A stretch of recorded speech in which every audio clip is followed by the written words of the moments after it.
இந்த நாட்களிலே முக்கியமாக லெந்து நாட்களை நாம் ஒவ்வொரு ஆண்டும் அனுசரித்து வருவோம். அது நம்முடைய பழக்கமாக இருக்கிறது. அதே நேரத்தில் நாம் ஜெபத்திலே ஒவ்வொரு நாளும் சில மணி நேரங்கள் ஜெபிப்போம் என்றும் வேதத்தை அதிகமாய் வாசிக்க வேண்டும், ஆண்டவருடைய பாதத்திலே நாம் அமர்ந்திருக்க வேண்டும் என்றெல்லாம் தீர்மானிக்கிற ஒரு காலகட்டம் இது. நம்முடைய திருச்சபையிலே ஒவ்வொரு வருடமும் அந்த லெந்து நாட்களிலே ஒரு குறிப்பிட்ட அதாவது புத்தகத்தை, வேதத்திலிருந்து ஏதாவது ஒரு குறிப்பிட்ட ஒரு புத்தகத்தை எடுத்து நாம் தியானித்து வருகிறோம். இந்த ஆண்டு நமக்கு அப்போஸ்தலனாகிய பவுல் எபேசியர்கள் இந்த நிருபத்திலிருந்து நாம் கடந்த 2 வாரங்கள் 1வது மற்றும் 2வது அந்த அதிகாரங்களை முடித்திருக்கிறோம்.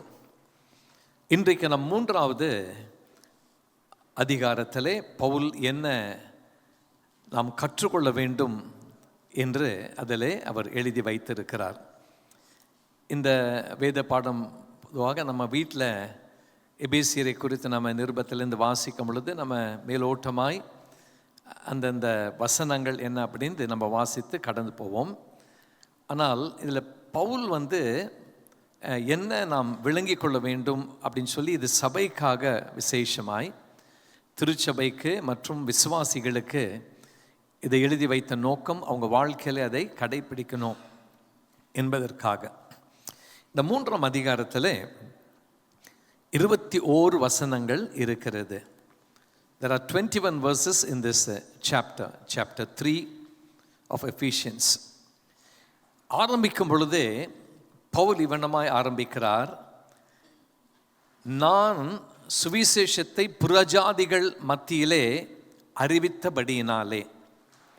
He begins by saying that because I started preaching about Jesus Christ to the Gentiles, இந்த புறஜாதிகள் மத்தியிலே நான் சுவிசேஷத்தை நான் பிரசங்கிக்க, இயேசுவை குறித்து பேச ஆரம்பித்தபடினாலே என்னை அவர்கள் சிறைப்பிடித்து, அப்படியாய் ஒரு குறிப்பிட்ட இடத்திலே தான் தங்கியிருந்த அந்த வீட்டிலே அவர் ஒரு கட்டுண்டவனாக இருக்க வேண்டும் என்று வைக்கப்பட்டார்.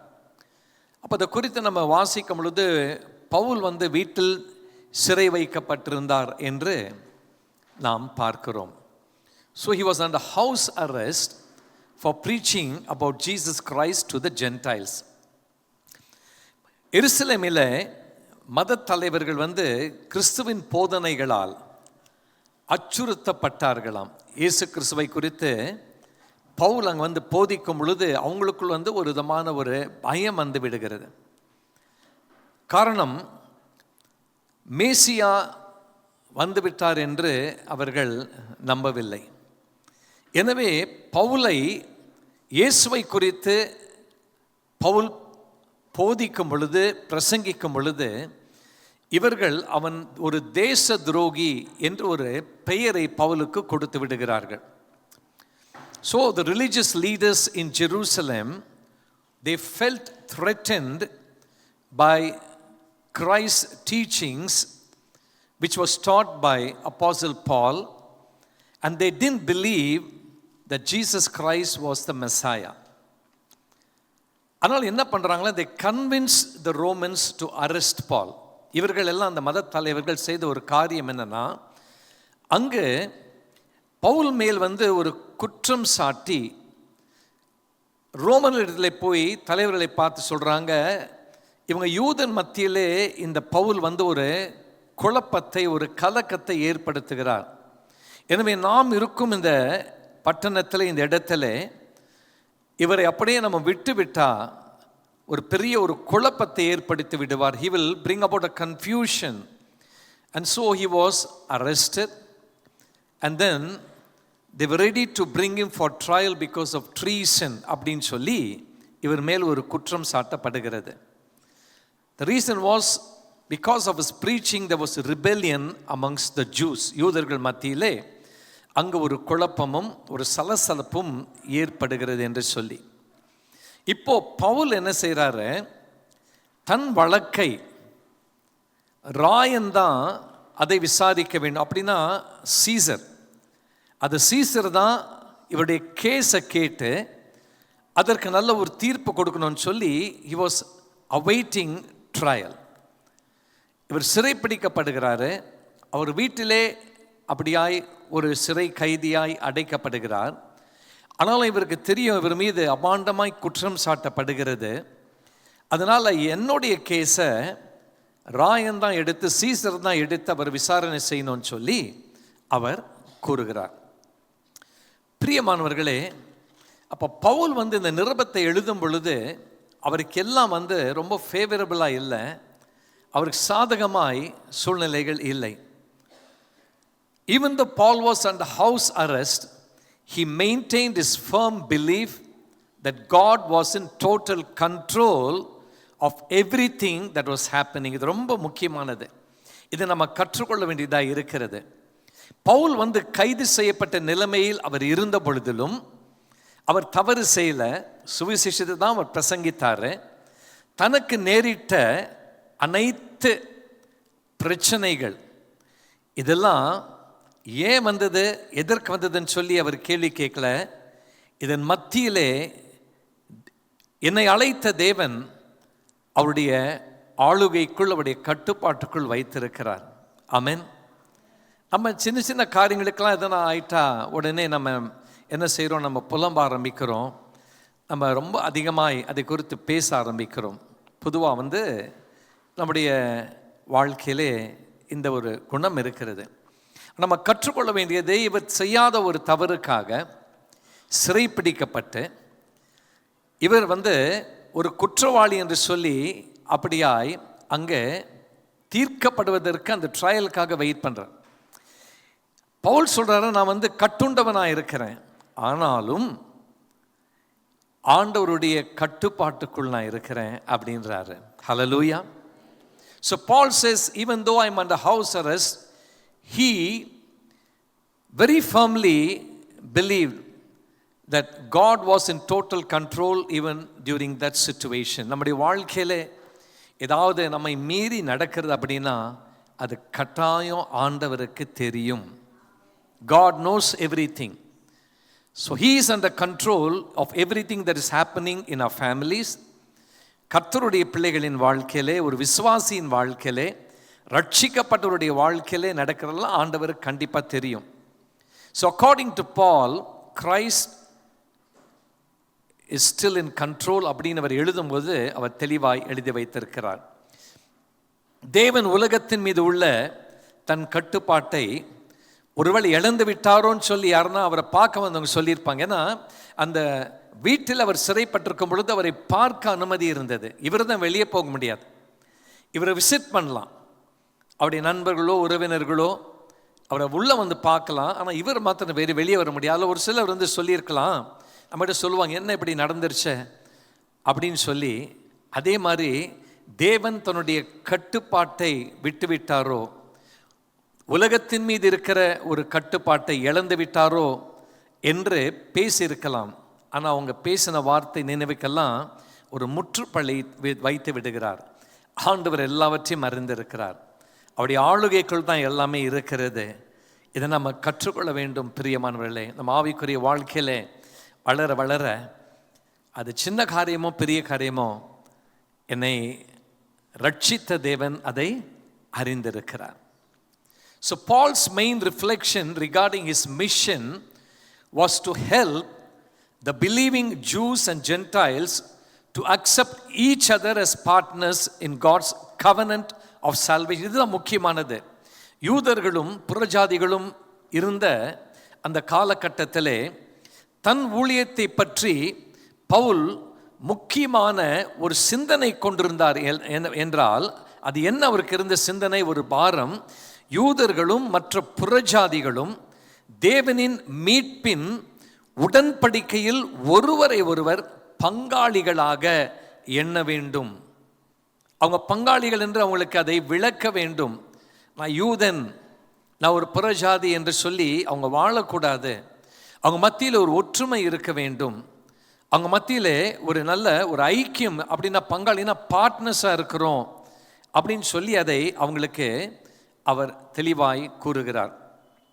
எபேசியர் 3ஆம் அதிகாரம் 2-3 வசனங்களுக்கு நம்முடைய வேதாகமத்தை திருப்புவோம், அல்லது நீங்கள் இதை நோட்ஸ் எழுத அப்படியாய் நீங்கள் எழுதி கொண்டிருப்பீர்கள் என்றால், தேவ கிருபையின் விநியோகம் அல்லது நிர்வாகம் என்பது, தேவ கிருபையின் நிர்வாகம் அல்லது விநியோகம் என்பது பவுலுக்கு கொடுக்கப்பட்ட ஒரு விசேஷமான பொறுப்பு அல்லது அது ஒப்புவிப்பு என்று அவர் கூறுகிறார். இது எனக்கு கொடுக்கப்பட்ட ஒரு பொறுப்பு, இது என்கிட்ட ஆண்டவர் ஒப்படைச்சிருக்கிறார். ஆங்கிலத்தில் ஒரு வார்த்தை, அது ஒரு ஸ்டூவர்ட்ஷிப் அப்படின்னு ஆங்கில வேதாகமத்தில் இருக்கு.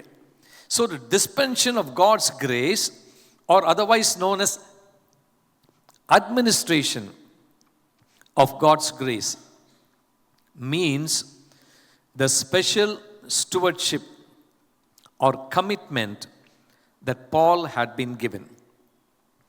இது பவுலுக்கு கொடுக்கப்பட்டது என்பதை அவர் தெளிவாய் இங்கு எழுதி வைத்திருக்கிறார். அந்த பொறுப்பு எனக்கு கொடுக்கப்பட்டது, அந்த பொறுப்பின் பிரகாரமாக தான் நான் காரியங்களை செய்து கொண்டு இருக்கிறேன் என்று பவுல் கூறுகிறார். Paul had been assigned the special work of preaching the good news to the Gentiles. கர்த்தர் பவுலை நம்பி இந்த ஒரு உத்தரவாதத்தை, சுவிசேஷத்தை அறிவிக்கும்படி அவர் கரத்திலே கொடுத்தார்.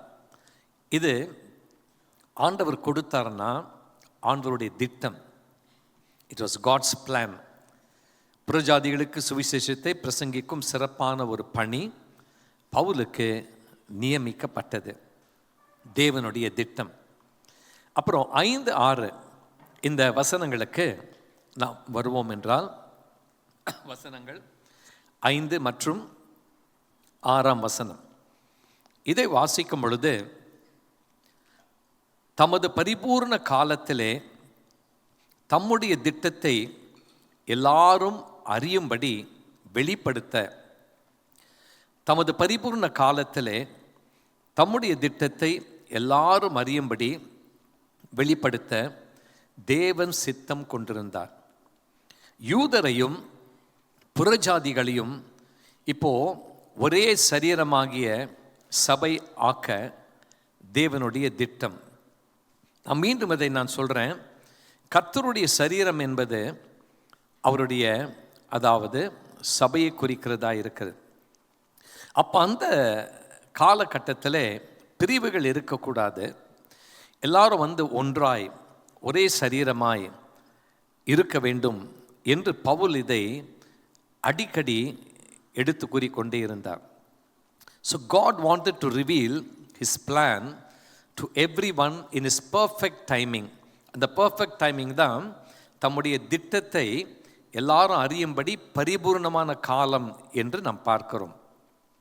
அப்போ கர்த்தருடைய இந்த பர்ஃபெக்ட் டைமிங்கில் ஆண்டவர் என்ன பண்ணுறார், எல்லாவற்றையும் பிளான் பண்ணி வச்சிருந்தபடியினாலே அந்த திட்டத்தை யாரு கொண்டு நிறைவேற்ற வேண்டும். ஒரு திட்டத்தை நம்ம என்ன பண்ணலாம், ஒரு நம்ம ஆயத்தம் பண்ணலாம், ஒரு பிளான் பண்ணலாம், அதை எக்ஸிக்யூட் பண்ண ஒருத்தர் வேணும் நமக்கு. யார் மூலமாக தான் அதை அவங்க என்ன செய்யணும், நிறைவேற்ற முடியும். அதற்கு பவுலை ஆண்டவர் இங்கே பயன்படுத்தி, எப்போனா அவருடைய பர்ஃபெக்ட் டைமில். அதுதான் எல்லாத்துக்கும் ஒரு காலம் இருக்கிறது அப்படின்னு வேதத்தில் வாசிக்கிறோம் இல்லையா? அதுதான் காலத்திலே கர்த்தர் எல்லாவற்றையும் நேர்த்தியாய் செய்கிறவர். அப்போ பவுல் சிறையில் இருக்கிறார். அப்போது இது நேர்த்தியாய் நடக்கக்கூடிய ஒரு காரியமா, இது பர்ஃபெக்ட் டைமா, ஒருத்தர் சிறையில் இருக்கும் பொழுது அப்படின்னு நினைக்கலாம். பிரியமானவர்களே, நம்முடைய சூழ்நிலை, நாம் இருக்கிற அதாவது ஒரு நிலை, அது ஆண்டவருக்கு கண்டிப்பாக தெரியும். நம்முடைய ஒரு பொறுப்பு ஆண்டவர் நமக்கு கொடுக்கும் பொழுது ஆண்டவர் நல்லா தெரிஞ்சு தான் அதை நமக்கு கொடுக்குறாரு. இவர் சிறைப்பட்டு இருந்தாலும் கூட ஒரு பர்ஃபெக்ட் டைம் அப்படின்னா ஆண்டவர் அது ஏற்கனவே முன் குறித்து வைத்திருந்தார். So it was God's plan. ஆனால் இவர் கட்டுண்டவராக இருந்தாலும் கூட ஆண்டவர் திட்டம் என்னன்னா, இவரை கொண்டு யூதரையும் புறஜாதியையும் ஒரே சரீரமாய் இணைக்க வேண்டும் என்பதற்காக. எப்பவுமே பாருங்க, ஒருத்தர் ஆசீர்வாதம் பெறணும், அது இன்னொருத்தருக்கு எதுனா அது ஒரு சாக்ரிஃபைஸ் மாதிரி இருக்க வேண்டியதாக இருக்கிறது. எனக்கு ஒரு நன்மையான காரியம் நடக்கணும்னா அதற்கு யாராவது ஒருத்தர் ஜெபத்தின் மூலமாகவோ தியாகத்தின் மூலமாகவோ அவங்கள ஒடுக்கியோ அதனால் அவங்க ஒரு காரியத்தை செய்ய வேண்டியதாக இருந்தது. அதுதான் இங்கே பவுல் இந்த யூதரையும் நம்ம புறஜாதியமையும் ஒன்றாய் இணைக்க கர்த்தர் பவுலை பயன்படுத்தினார். இன்னொன்று பாருங்க, முக்கியமானது, யூத விசுவாசிகள் மற்றும் புறஜாதி விசுவாசிகள் அனைவரும் கிறிஸ்துவின் சரீரத்தில் சமமானவர்களாக இருக்க வேண்டும் என்பது பழைய ஏற்பாட்டில் அது வெளிப்படுத்தவில்லையாம். In the Old Testament, it was not revealed in the Old Testament that all the Gentiles and Jewish believers would become equal. ஆனால் ஆண்டவராகிய இயேசு கிறிஸ்து இந்த உலகத்திலே வந்த பிறகு அவருடைய சரீரமாகிய சபை என்று சொல்லி வேதம் கூறுகிறது. அதில் எல்லாரும் ஒன்றாக இருக்கணும்னு சொல்லி இந்த புதிய ஏற்பாட்டிலே அதிகமாய் வலியுறுத்தப்பட்டது. இது பழைய ஏற்பாட்டில் நம்ம பார்க்க முடியாது. This equality was accomplished when Jesus Christ made both one. அப்படின்னா Jews and Gentiles அவர் ஒன்றாய் இணைக்கும் பொழுது this was accomplished. எப்படி நடந்தது? By breaking down the middle wall of separation. இது எங்க நம்ம பார்த்தோம்னா, we saw in the previous chapter, நம்ம போன வாரம் எபேசியர் 2ஆம் அதிகாரம் 14ஆம் வசனத்தில் நம்ம பார்த்தோம். எப்படி நடுவில் இருந்த ஒரு பிரிவினை என்ற சுவர் அது தகர்த்தப்பட்டது அப்படின்னு சொல்லி பார்த்தோம். அதுதான் இங்க மீண்டுமாய் நாம் பார்க்கிறோம். ஜீசஸ் கிரைஸ்ட் கிரியேட்டட் இன் ஹிம்செல்ஃப். இயேசு கிறிஸ்து தமக்குள்ளாக இவ்விருவரையும் ஒரே புதிய மனுஷனாக சிருஷ்டிப்பதற்கு இவ்விதமாய் அவர் அந்த நடுவிலே இருந்த அந்த திரையை முற்றிலும் முழுவதுமாய் கூட அதை அகற்றி போட்டார். அகற்றி போடுவதற்கு ஒரு காரணம் இருக்கிறது. அதை அகற்றினாதான் அங்கே சமாதானம் உண்டாகும் என்பதற்காக. எப்பவுமே சமாதானம் காணப்படாதபடி இரு தரப்பினருக்குள் ஒரு பெரிய திரை இருக்குமானா யாருன்னா ஒருவர் அந்த திரையை விலக்க வேண்டும். நம்ம என்னதான் சமாதானமான வார்த்தைகள் பேசினாலும், அவங்க பீஸ்ஃபுல்லாக இருக்கணும், ஒரு பீஸ் டாக்ஸ் இருக்கணும்னு சொல்லி பேசினாலும், நடுவில் இருக்கிற அந்த சுவர் அது அகற்றப்படவில்லை என்றால் பேச்சுவார்த்தை வீண். ஆனால் அதை அகற்றுவதற்காக தான் இயேசு கிறிஸ்து உலகத்திலே வந்தார் என்று பவுல் அதை தெளிவாய் அதை எடுத்து கூறினார். அதனால்தான் அந்த சமாதானமானது அது இருதரப்பின் மத்தியிலே காணப்பட்டது. God's plan was both the Gentiles and the Jewish believers should become equal in the body of Christ. நான் உயர்ந்தவன், நான் தாழ்ந்தவன், நான் பெரியவன் அப்படின்லாம் சொல்லி நீ எனக்கு கீழே இருக்கணும், அதெல்லாம் மாற வேண்டும், அது மாற்றப்பட வேண்டும். எல்லாரும் அப்படின்னா நம்ம உலகத்தின் மக்களை குறித்து பேசல, விசுவாசிகளை குறித்து நம்ம பார்த்து கொண்டிருக்கிறோம். உலகத்தின் மக்களுக்கும் இதற்கு ரொம்ப தூரம், ரொம்ப வித்தியாசம் இருக்குது. இதை சொன்னால் கூட அவங்க புரிஞ்சிக்க மாட்டாங்க. ஆனால் சர்ச் அப்படின்னு சொல்லும்பொழுது சபை கண்டிப்பாக விளங்கி கொள்ள வேண்டும். விளங்கி கொண்டதை அவங்க வாழ்க்கையில் அதை கண்டிப்பாக நிச்சயமாய் அவங்க அபியாசப்படுத்த வேண்டும். ஈக்குவலாக இருக்கிறோம். எப்போ நம்ம ரட்சிக்கப்பட்டோமோ, ரட்சிக்கிட்ட பிறகு நம்ம இயேசு கிறிஸ்துவின் குடும்பத்தில் வந்து விடுகிறோம். நமக்குள்ளாக எந்த வேற்றுமை இருக்கக்கூடாது என்று இங்கே பவுல் தெளிவாய் எழுதி வைக்கிறார். இது ஏன் எழுதி வைக்கிறார்? இது கர்த்தருடைய திட்டம். இது பவுலுக்கு வந்த ஒரு வெளிப்பாடு கிடையாது. அவர் ஒரு ரெவலேஷன் அப்படின்னு சொல்றதை காட்டிலும் கர்த்தர் தன்னுடைய திட்டத்தை எனக்கு தெரியப்படுத்தினார். அவர் திட்டத்தை எனக்கு தெரியப்படுத்தினபடினால் நான் இதை எழுதுறேன். என்னன்னா, it was God's plan that both the Gentiles and Jewish believers should become equal in the body of Christ. கிறிஸ்துவின் சரீரத்திலே யூதர்களும் புறஜாதிகளும் சமமானவர்களாய் இருக்க வேண்டும் என்பது தேவனுடைய திட்டம். இதுதான் காட்ஸ் பிளான். இன்னைக்கு இந்த திட்டத்திற்கு விரோதமாய் தான் பிசாசானவன் திருச்சபையிலே விசுவாசிகள் மத்தியிலே பலவிதமான பிரிவினைகளை, ஏற்கனவே இந்த சுவரை கர்த்தர் நீக்கிவிட்டார் ஆண்டவராக இயேசு. ஆனால் நாமவே சில சுவர்களை கட்டி கொண்டிருக்கிறோம், அது பண்ணக்கூடாது என்று பவுல் சபைக்கு தெளிவாய் இந்த எபேசியர்களின் நிருபத்திலே எழுதி வைத்திருக்கிறார். இதை ஒவ்வொரு விசுவாசியும் கடைப்பிடிப்பார்கள் என்றால் உண்மையிலே சமாதானமான வார்த்தை பேச யாரும் தேவையே கிடையாது. நமக்குள் சமாதானத்தை கொடுத்த ஆண்டவர் சமாதானத்தோடு கூட எல்லாரும் இருக்கும்படி அது நிச்சயமாய் நாம் அதற்கு சாட்சியாய் இருப்போம். எபேசியர் 3ஆம் அதிகாரம் 7ஆம் வசனத்திலே பவுல் சுவிசேஷத்தின் ஊழியக்காரனாக மாறிய போது, when Paul became a servant of the gospel, கிறிஸ்து இயேசுவின் சுவிசேஷத்தை திறம்பட பகிர்வதற்கான திறமையை தேவன் அவருக்கு அளித்தார். எப்போ இந்த திறமை? பொறுப்பு கொடுத்த உடனே வரல. பொறுப்பு கொடுத்த பிறகு அது பவுல் ஏற்றுக்கொள்ளுகிறார். அவர் ஊழியக்காரனாக மாறுவது கர்த்தர் கொடுத்த பொறுப்பு இல்லையா? When Paul became a servant of the gospel, he accepted it, he obediently. ஆனால் அதை ஏற்றுக்கொண்ட பிறகு கிறிஸ்து இயேசுவின் சுவிசேஷத்தை திறம்பட அதை பகிர்வு செய்தார், பகிர்ந்து கொண்டார். அதற்குரிய ஒரு திறமையை தேவன் அவருக்கு அளித்தார். இது எபேசியர் 3ஆம் அதிகாரம் 7ஆம் வசனத்திலே தெளிவாய் பவுல் கூறுகிறார்.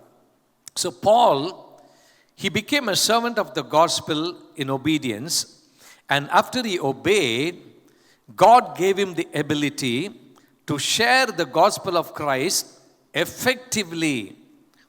ஒரு எஃபெக்டிவா அதை ரொம்ப திறமையாய் எடுத்து கூறுவதற்கு ஆண்டவர் தனக்கு ஒரு தெளிவை கொடுத்தபடியினால்தான் பிரியமானவர்களே, இதை சர்ச் கண்டிப்பாக ரொம்ப எஃபெக்டிவாக செய்யணும். நம்ம கூட சொல்கிறோம், நமக்கு சில காரியங்கள் கொடுக்கப்பட்டது, ஒரு அழைப்பு இருக்கிறது வித்தியாசமான விதங்களிலே ஊழியம் செய்வதற்கு. ஆனால் அதற்குரிய அந்த எபிலிட்டியை ஆண்டவரே எனக்கு நீங்கள் தாங்க, அந்த திறனை தாங்க, அதை நீங்கள் கொடுங்க, கொடுத்து என்னை பயன்படுத்துங்க அப்படின்னு நம்ம கேட்கும் பொழுது நிச்சயமாய் கர்த்தர் அந்த திறனை நமக்கு கொடுக்கிறவராக இருக்கிறார். ஏன்னா ரொம்ப எஃபெக்டிவாக நம்ம அதை செய்வதற்காக, அவருக்காக. A believer, ஒரு விசுவாசி குறித்து நான் சொல்லும் பொழுது, as believers we may not be apostles, we may not be prophets, we may not be evangelists. ஒரு விசுவாசி ஒரு சுவிசேஷகராகவோ அப்போஸ்தலராகவோ ஒரு தீர்க்கதரிசியாகவோ இல்லாவிட்டாலும் அது இருந்து தான் ஊழியம் செய்யணும்னு கிடையாது. இயேசு கிறிஸ்துவை பற்றி மற்றவர்களிடம் சொல்லுவதற்கு தேவன் வாய்ப்புகளை திறந்து கொடுத்திருக்கிறார். யாருக்கு? அந்த நபருக்கு. எனக்கு இது வந்தாதான் எனக்கு இந்த, அதாவது நான் ஒரு சுவிசேஷகனா, நான் ஒரு அப்போஸ்தலனா, நான் ஒரு தீர்க்கதரிசியா, அப்படி இருந்தால் தான் நான் இயேசுவை குறித்து சொல்லணும்னு கிடையாது. பிரியமானவர்களே, மற்றவர்களிடம் சொல்வதற்கு தேவன் நமக்கு வாய்ப்புகளை ஏற்படுத்தி கொடுத்து இருக்கிறார். So once again I want to repeat, see, you may not be an apostle, you may not be an evangelist, you may not be a prophet, but God opens and God gives opportunities for every believer. ஒரு விசுவாசிக்கு இல்லை, அத்தனை விசுவாசிகளுக்கும் கர்த்தர் கொடுக்கிறார். அது எப்படிப்பட்ட ஒரு நபராக இருந்தால் கூட, நான் இயேசுவை இரட்சகராக ஏற்றுக்கொண்ட பிறகு ஆண்டவர் அதை ரட்சிக்கப்பட்ட தம்முடைய பிள்ளைகளுக்கு கொடுக்கிறார். ஏன்னா அவங்கள நம்பி கர்த்தர் கொடுக்கிறார். To tell others about him. இயேசு தன்னை குறித்து சொல்வதற்காக. என் மகன், என் மகளே, உனக்காக நான் ஜீவனே கொடுத்தேன், நீ ரட்சிக்கப்படுவதற்கு நான் என்னை ஒரு தியாக பலியாய் கொடுத்தேன். அந்த அளவுக்கு உங்கள்கிட்ட எதிர்பார்க்கல. ஆனால் சபையை பார்த்து சொல்வது, என்னை பற்றி நீ யாரோ ஒரு இடத்துல சொல்ல அந்த விதமான ஒரு வாய்ப்பை நான் உனக்கு கொடுத்திருக்கிறேன். வாய்ப்பு இருக்கும் பொழுதே நாம் பிரயோஜனப்படுத்தி கொள்ள வேண்டும். அந்த வாய்ப்பு எப்பவுமே நம்ம இருக்கும்னு நம்ம சொல்ல முடியாது. அந்த வாய்ப்பு இருக்கும் பொழுது அதை பயன்படுத்தி கொள்ள வேண்டும். So when you make use of the opportunity that is given, இதை நல்லா கவனிங்க. அந்த வாய்ப்பை ஆண்டவன் கொடுக்கிறாரு. அந்த வாய்ப்பை பெற்று அதை நம்ம அப்படியே வைத்து விடக்கூடாது. You have to make use of the opportunity that God has given. So when you make use of the opportunity, then God will provide the courage and God will provide the power to complete everything. எனக்கு அந்த தைரியத்தையும், எனக்கு அந்த திட நம்பிக்கையும், எனக்கு அந்த ஒரு வல்லமையும் கர்த்தர் கொடுப்பார். கொடுக்கப்படும் வாய்ப்பை ஒவ்வொரு விசுவாசியும் பயன்படுத்தும் போது அதற்கான திறமை, அதற்கான தைரியம் மற்றும் வல்லமை தேவன் அந்த விசுவாசிக்கு கொடுக்கிறார். ஒரு ஆமென் சொல்லுவோமா? இதெல்லாம் சர்ச் யூஸ் பண்ணிக்கணும். அதனால தான் இந்த வேத படத்தை நம்ம கேட்டுட்டு நம்ம ஒருவேளை முடிச்சிடலாம். 6 அதிகாரம் முடித்த பிறகு நம்ம கடமை இருக்கு. ஆமென். உங்களை கொண்டு, இந்த சிறிய கூட்டத்தை கொண்டு, நான் இன்னைக்கு சொல்கிறேன், இந்த வேத பாடத்தில் நீங்கள் தவறாமல் வர்றீங்க இல்லையா, உங்களை கொண்டு கர்த்தர் ஒரு அசைவை கட்டாயம் ஏற்படுத்துவார். இது ஒருவேளை நீங்கள் ஆன்லைனில் இல்லை, இது நம்மளுடைய குரூப்புக்கு தான் அப்போ இதை ரெக்கார்ட் பண்ணி போஸ்ட் பண்ணுறோம். அவங்க கேட்டாலும் சரி, ஆனால் கேட்ட பிறகு நம்ம மௌனமாக இருக்கக்கூடாது. ஆண்டவர் எனக்கு கொடுத்துருக்கிறாரு, அதை நான் கண்டிப்பாக செய்து தான் ஆகணும் அப்படின்னு சொல்லி. Therefore make yourself available to God as His servant. ஆகையால் வாய்ப்பு உங்களுக்கு கிடைக்கும் போதெல்லாம் தேவனுக்காக நான் ஊழியத்திலே பயன்படுத்தப்பட வேணும்னு சொல்லி உங்களை அவருக்காக ஒப்பு கொடுங்கள். கமிட் பண்ணுங்க. The church should commit. இன்னைக்கு சர்ச்சில் இருக்க பாருங்க, நம்ம எல்லாரும் நல்ல பிலீவர்ஸாக இருக்கோம். நம்ம எல்லாரும் கர்த்தர் ஒவ்வொரு விதத்தில் எங்கேயோ வச்சிருக்காரு. படிக்கலாம், வேலை செய்யலாம், வியாபாரம் செய்யலாம். ஏதோ ஒரு இடத்துல நான் ஒரு வீட்டில் ஒருவேளை நான் இல்லத்தில் இருக்கிற நபராக இருக்கலாம். ஆனாலும் கர்த்தர் எந்த இடத்துல வைத்திருக்கிறாரோ அந்த இடத்துல மேக் யுவர் செல்ஃப் அவைலபிள். இந்த அவைலபிலிட்டி, இந்த டைமு நமக்கு எவ்வளோ நாள் கிடைக்கும்னு தெரியாது. வாய்ப்பு இப்போ கர்த்தர் கொடுத்துருக்கிறார். இந்த வாய்ப்பு பாருங்க, நான் அதை ஆயத்தம் பண்ணும் பொழுது யோசித்தேன், இந்த வாய்ப்பு பவுலுக்கு அப்போ எப்படி இருந்தது?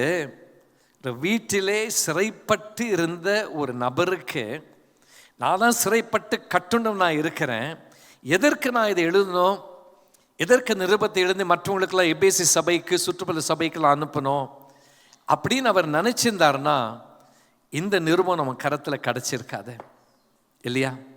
இது ஒரு சிறந்த பொக்கிஷம். இன்னும் குறித்து வாசிக்கும் பொழுது இதை பற்றி ஒரு ஆர்த்தர் எழுதின, it's queen of the epistles. நிருபத்தில் இதுதான் ராணி அப்படின்னு சொல்லி எழுதி வைத்திருந்தார். அது 100க்கு 100 உண்மை. பிரியமானவர்களே, திருச்சபை தேவனுக்காக அவருடைய ஊழியத்தில் பயன்படுத்தப்படுவதற்காக ஒப்பு கொடுக்க வேண்டும், கமிட் பண்ண வேண்டும். எபேசியர் 3:8 நாம் வரும் பொழுது, எபிஷியன்ஸ் 3:8 பவுல் நான் பரிசுத்தவான்களில், நியாயமாக என்ன எழுதியிருக்கணும், பரிசுத்தவான்களில் நான் உயர்ந்தவன்.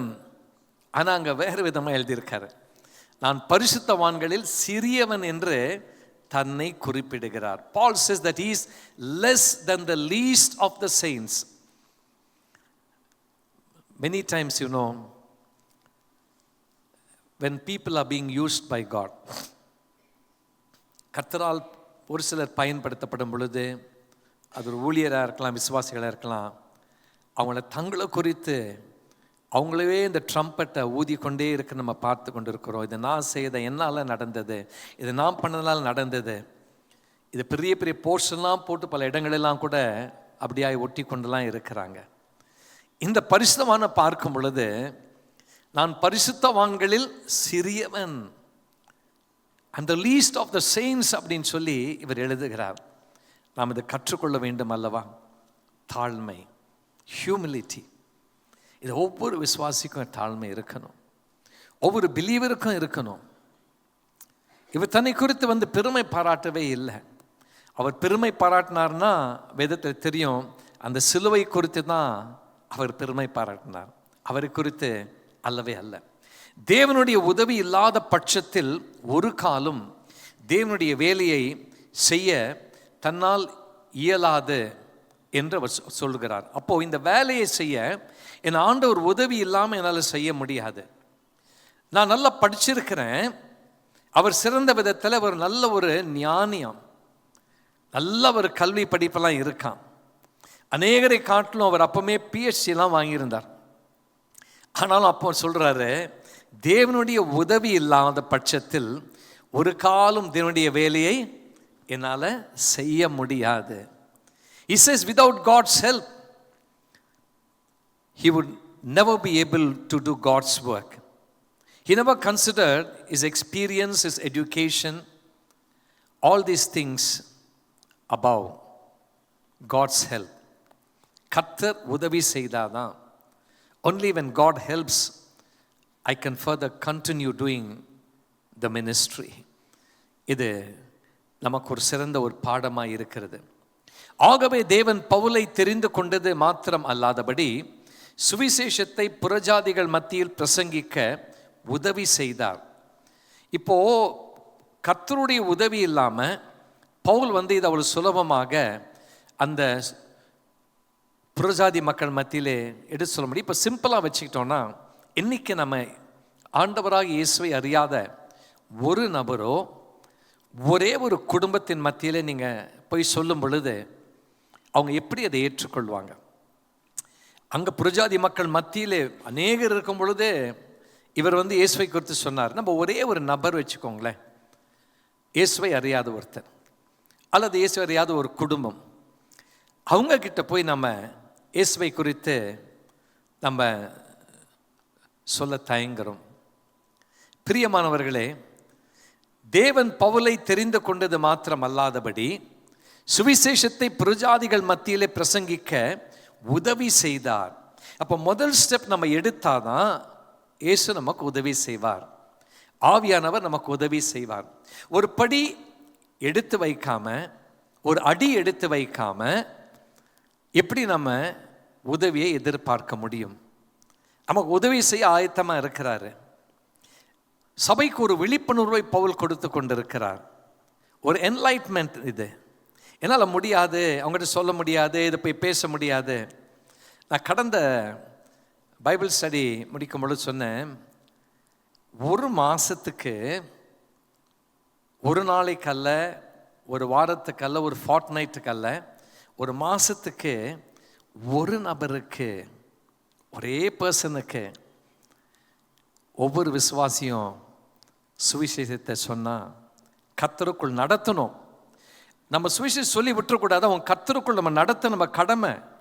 அவங்க ரட்சிக்கப்பட வரலும், அது உங்கள் பொறுப்பு. அது நான் சுவிசேஷத்தை சொல்லிட்டேன், நான் பண்ணிட்டேன் அப்படின்னு அவங்கள ஃபாலோ பண்ணணும். பாருங்கள், ஊழியர்கள் ஒருவேளை பிரசங்கம் பண்ணலாம், டீச் பண்ணலாம். ஆனால் பொதுவாக குட்டி போடுவது யார் அப்படின்னு சொல்லி பார்க்கும் பொழுது நமக்கு தெரியணும் அது யார், இல்லையா? நான் அதை சொல்கிற நோக்கம் என்ன தெரியுமா? நம்ம சர்ச் மாத்திரம் மந்த்து ஒரே ஒரு நபர், ஒரு ஃபேமிலி, ஒரே ஒரு நபர் அப்படின்னா இந்த 12 மந்த்ஸுக்கு நம்ம ஏற்கனவே நமக்கு இது 2 மாதம் முடிஞ்சு 3வது மாதம்.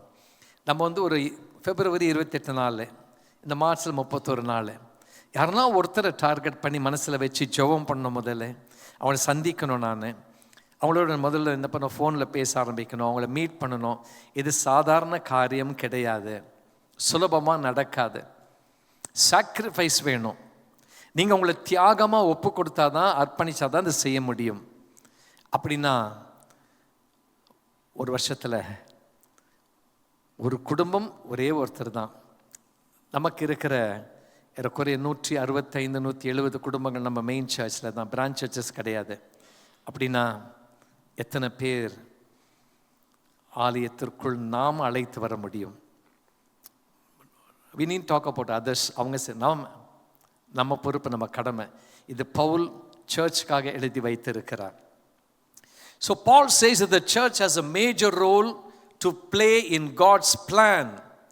The church has a major role to play in God's plan. தேவ திட்டத்தை வெளிப்படுத்தியாச்சு. வெளிப்படுத்தி விட்ட பிறகு யாரை கொண்டு கர்த்தர் செய்வார்? தன்னுடைய சரீரமாகிய சபையை கொண்டுதான் கர்த்தர் செய்வார். தேவ திட்டத்தை நிறைவேற்றுவதில் சபைக்கு பெரிய பொறுப்பு உள்ளது என்று பவுல் குறிப்பிடுகிறார். எபேசியருக்கு எழுதும் பொழுது அதை அவங்களுக்கு நினைவுபடுத்துகிறார். அதை நாம வாசிக்கும் பொழுது நம்மை உணர்த்தி கொண்டு இருக்கிறார். ஆமென் சொல்லுங்க. ஹல்லேலூயா. In the church every believer has a role to play. நான் சபையில் ஒரு அங்கத்தினர், நான் மெம்பர். நான் வெறும் வந்துட்டு மாத்திரம் போனா அது தேவனுடைய திட்டம் கிடையாது, அது காட்ஸ் பிளானே கிடையாது. நீங்கள் ரட்சிக்கப்படுவது கர்த்தருடைய பிளான். ஆனால் அதே நேரத்தில் உங்களை கொண்டு மற்றவர்களை ரட்சிப்புக்குள் நடத்துவது கர்த்தருடைய பெரிதான ஒரு திட்டம், பர்ஃபெக்ட் பிளான். அதுதான். ஹல்லேலூயா. இந்த சர்ச் நல்லா புரிஞ்சுக்கொள்ளணும், அதன்படி செய்யணும். தேவ திட்டத்தை நிறைவேற்றுவதில் சபைக்கு பெரிய பொறுப்பு உள்ளது. சபையிலே ஒவ்வொரு விசுவாசிக்கும் ஒரு பங்கு உண்டு. நம்ம சர்ச்சுக்கு வரும்போதெல்லாம் என் ரோல் ஆண்டவரே என்னப்பா, என் பங்கு என்ன ஆண்டவரே, அந்த பங்கு ஆண்டவரே, அதை ஆண்டவரே நான் செய்ய என்னை பயன்படுத்துங்க அப்படின்னு நம்ம ஒரு கமிட் பண்ணாதான், நம்ம ஒப்பு கொடுத்தாதான் கர்த்தர் நம்மை பயன்படுத்த முடியும். எபேசியர் 3ஆம் அதிகாரம் 9ஆம் வசனத்திற்கு நாம் வரும் பொழுது எபிசியன்ஸ் 3:9 பவுல் சபையில் உள்ள விசுவாசிகளை அழைத்து மறைப்பொருளின் ரகசியத்தை குறித்து அவர்களுக்கு நினைவூட்டுகிறார். அது எழுதி வைக்கும் பொழுது அவர் சொல்றார், மறைப்பொருளின் ரகசியங்கள் இருக்கிறது, அதை நான் உங்களுக்கு நினைவூட்டுகிறேன்னு சொல்லி அவர் இங்கு எழுதி வைத்திருக்கிறார். Paul calls the believers in Christ and he reminds them about the fellowship of the mystery. He calls it as the fellowship of the mystery. மறைப்பொருளின் ரகசியம் என்று சொல்லி கூறுகிறார். இது நற்செய்தியை உலகத்திற்கு அறிவிப்பதற்கான தேவனின் திட்டம் என்று பவுல் மீண்டும் கூறுகிறார். இந்த மறைப்பொருளின் ரகசியம் என்றால் என்ன? உலகத்திற்கு நற்செய்தியை அறிவிக்கும் தேவனுடைய திட்டம். நம் ஒவ்வொருவருக்கும் ஒரு தனிப்பட்ட பங்கு உண்டு என்பதை மறந்து போய்விடக்கூடாது என்று சொல்லி பவுல் இதை இங்கே எழுதி வைத்திருக்கிறார். இந்த மறைப்பொருளான ஒரு ரகசியமானது ஒவ்வொரு விசுவாசியும் அதை கண்டிப்பாக கடைபிடிக்க வேண்டும். இது நாம் ஒருவரை கர்த்தருக்குள் நடத்தும் பொழுது அந்த மறைப்பொருளின் ரகசியம் என்று சொல்லும் பொழுது fellowship of the mystery is God's plan to present the gospel to the world. இதை நாம் பொறுப்பேற்று செய்யும் பொழுது கர்த்தர் இன்னும் அநேக மறைந்திருக்கிற காரியங்களை அவர் சபைக்கு வெளிப்படுத்துவார். சபையிலே வெளிப்பாடுகள் வேணும். The church needs revelation. A believer needs revelation. ஒரு விசுவாசிக்கு வெளிப்பாடுகள் வேணும். நம்ம பலமுறை நம்ம அதற்காக ப்ரே பண்ணுறோம், பலமுறை நம்ம ஜெபம் பண்ணுற, ஆண்டவரே எனக்கு வெளிப்பாடுகள் வேணும், இந்த வசனத்தை வாசிக்கும் பொழுது, இந்த பகுதியை வாசிக்கும் பொழுது எனக்கு வெளிப்படுத்த ஆண்டவரே, reveal to me, give me the revelation. பிரியமானவர்களே, இந்த மறைப்பொருளின் ரகசியமே நம்ம சுவிசேஷத்தை நம்ம அறிவிக்க கர்த்தர் சபைக்கும் விசுவாசிக்கும் அந்த வெளிப்பாடுகளை இன்னும் அதை தெளிவாக எடுத்து கூறுகிறார். But the gospel has to be presented to the world. இந்த சுவிசேஷம் உலகத்திற்கு பிரசங்கிக்கப்பட வேண்டும். Each one of us, each believer, ஒவ்வொரு விசுவாசி, they have a personal role that they should never ever forget. ஒவ்வொரு விசுவாசிக்கும் தனிப்பட்ட பங்கு இருக்கிறது. மறைப்பொருளின் ரகசியத்தை குறித்தான ஒரு பங்கு இருக்கிறது. இதை நான் கட்டாயம் செய்து ஆக வேண்டும் என்பதை மறந்து விடக்கூடாது. எபேசியர் 3:10 வாசிக்கும் பொழுது, Ephesians 3:10 Paul speaks about the manifold wisdom of God. தேவனுடைய அனந்த ஞானம் என்று பவுல் கூறுகிறார். இது சாதாரண ஞானம் அல்ல, மனுஷன் இருக்கிற ஞானம் அல்ல, தேவனுடைய அனந்த ஞானம், the manifold wisdom of God that should be made known by the church, not only amongst people. இப்போ பாருங்க, அடுத்த கட்டமாய் இவர் சொல்றாரு, இந்த கர்த்தருடைய இந்த அனந்த ஞானமானது சபையின் மூலம், இது சபையின் மூலமாக தான், த்ரூ த சர்ச் தான், ஜனங்களுக்கும் மற்றும், அதாவது அறிவிப்பது மாத்திரம் அல்ல, அதோடு நின்று விடக்கூடாது, மற்றும் உன்னதங்களில் உள்ள துரைத்தனங்களுக்கும் அதிகாரங்களுக்கும் இப்பொழுது தெரிய வரும் என்று பவுல் கூறுகிறார். அது தெரிய வர வேண்டும் என்று இதனுடைய அர்த்தம். இப்போ மனுஷனுக்கு மாத்திரமல்ல, உலகத்திற்கு மாத்திரமல்ல, ஆனால் உன்னதங்களில் இருக்கிற துரைத்தனங்களுக்கும் அதிகாரங்களுக்கும் கர்த்தர் இந்த ஒரு முக்கியமான அனந்த ஞானத்தை சபைக்கு கொடுத்திருக்கிறதை அவர்கள் எடுத்து கூற வேண்டுமாம். பிரியமானவர்களே, நான் மீண்டும் சொல்றேன், he speaks about the manifold wisdom that should be made known by the church, சபையின் மூலமாக, not only amongst the people but to the principalities and powers in the heavenly places. இதை குறித்து நம்ம இன்னைக்கு பார்க்க போகுது, ஏன்னா இது கடைசி அதிகாரத்தில் இருக்கு. ஆனால் இங்கே பவுல் இந்த 3ஆம் அதிகாரம் இந்த 10ஆம் வசனத்தில் அதை எழுதி வைத்த நோக்கமும் இருக்கிறது. The church is called to demonstrate God's power given to it. அதை இப்பொழுதே என்ன பண்றாரு, அவர் எழுதி வைத்து சபைக்கு உணர்த்தி கொண்டிருக்கிறார். சபைக்கு கொடுக்கப்பட்டுள்ள தேவனுடைய வல்லமையை வெளிப்படுத்த சபை அழைக்கப்பட்டிருக்கிறது. அப்போ நம்ம சுவிசேஷத்தை பிரசங்கிப்பதற்கு மாத்திரமல்ல, மக்களை ரட்சிப்புக்குள் கொண்டு வருவதற்கு மாத்திரமல்ல, அடுத்த கட்டமாய் சபை தேவனுடைய அனந்த ஞானத்தை பெற்றிருக்கிறபடினாலே கர்த்தர் சபையை வல்லமையினால் நிரப்பி, அந்த வல்லமை மக்கள் மத்தியிலே மாத்திரம் வெளிப்படுவதற்கு அல்ல, ஆனால் உன்னதங்களில் இருக்கிற துரைத்தனங்களுக்கும் அதிகாரங்களுக்கும் அது தெரிய வர வேண்டும் என்பதற்காக கர்த்தர் நம்மை தெரிந்தெடுத்து இருக்கிறார். ஆனால் இதை குறித்து நம்ம இன்னைக்கு பார்க்க போவது கிடையாது. வான மண்டலங்களில் உள்ள துரைத்தனங்கள் மற்றும் அதிகாரங்களை பற்றி நாம் இன்னும் அதிகமாய் பார்க்க போவது எபேசியர் 6ஆம் அதிகாரம் 12ஆம் வசனத்தில் இருக்கு. அது கடைசி நம்முடைய வேத பாடத்திலே நாம் பார்க்க போகிறோம். இப்போ எபேசியர் 3ஆம் அதிகாரம் 11ஆம் வசனத்திற்கு நாம் வருவோம் என்றால், எபேசியன்ஸ் 3:11 பவுல் கூறுகிறார், திருச்சபை குறித்து தேவனுடைய நித்திய நோக்கம், eternal purpose of God regarding the church, நித்திய நோக்கம் என்னன்னு சொல்லி பார்க்கும் பொழுது, பூமி முழுவதும் நிறைவேற்றப்பட வேண்டும். அவருடைய நித்திய நோக்கம் இந்த பூமி முழுவதும், அகிலம் முழுவதும் நிறைவேற்றப்பட வேண்டும். எப்படி நிறைவேற்றப்படும்? How can the eternal purpose of God be projected to the world? It's only through the church. சபையின் மூலமாக தான் இது நடக்கும். அவருடைய சரீரத்தின் மூலமாக தான் இது நடக்கும், நடக்க வேண்டும் என்றும் இங்கு பவுல் தெளிவாய் கூறுகிறார். சபை அதனால் இது அலட்சியத்தோடு கூட எடுத்துக்கொள்ளக்கூடாது, அலட்சியப்படுத்தவும் கூடாது. இதை தேவன் ஏற்கனவே, பாருங்க, இது சபை புதுசாக செய்யப்போகிற காரியம் கிடையாது. கர்த்தர் இந்த பொறுப்பை சர்ச்சு கொடுத்துட்டு இப்போ நீங்கள் செய்யுங்க, நான் பார்க்குறேன் அப்படின்னு சொல்கிற கர்த்தர் அல்ல. இதன் அடுத்த கட்டமாய் சொல்வது என்னவென்றால், இதை தேவன், நீங்களும் நானும் சபை செய்ய வேண்டியதை தேவன் ஏற்கனவே இயேசு கிறிஸ்து மூலமாய் நிறைவேற்றி விட்டார். ஒரு ஆமென் சொல்லுவோமா? ஏற்கனவே நிறைவேற்றப்பட்டது. ஆனால் நிறைவேற்றப்பட்ட ஒன்றை இதை உலகம் முழுவதும் கொண்டு செல்வதற்கு சபையை, தன் சரீரத்தை ஆண்டவர் தெரிந்து கொண்டார். So Paul says the eternal purpose of God regarding the church should be carried out throughout the earth, which the church should not neglect, that God has already accomplished through Jesus Christ.